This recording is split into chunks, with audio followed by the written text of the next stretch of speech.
In BPD, again, you see that push-pull dynamic. So the individual with BPD, they want love. They do. They want to connect to people. And a lot of times they're utilizing those maladaptive beliefs, behaviors, and patterns that tends to be destructive of relationships.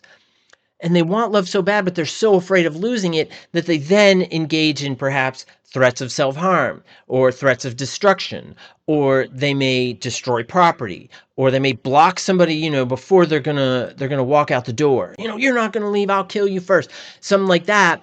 And hopefully they don't act out on that aggression threat, which is what we hope. But in BPD, we see this push-pull dynamic. I want you so close, and maybe that person's like, okay, I'm going to try to really connect with him or her, or they, and we're going to try to connect. But as you get closer, then they're like, whoa, whoa, whoa, whoa. And that kicks off all of this fear, leading to those maladaptive behaviors that are actually corrosive and erode the relationship. Now, in an NPD situation, we see there's an idealization and a devaluation component, just like in BPD, but there's also a discarding cycle. So what happens is, in that idealization, is in the first get together, right? When you first get together with the love bombing and the honeymoon phase and all this other stuff, and then you feel like, oh wow, this person really gets me. They're really nice. Remember, spider web, spider web, spider web.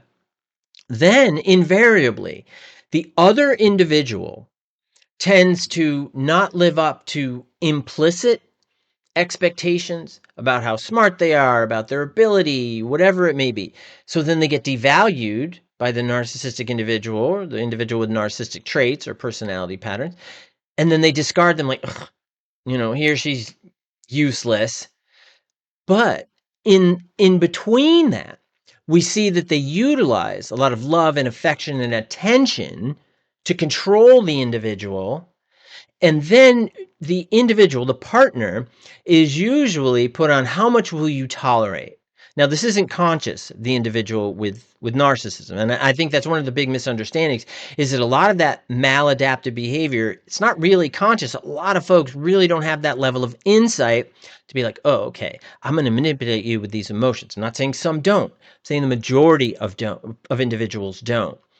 But it's using this love and attention and promise of closeness, promise of what our relationship could be, as a means to control the other individual.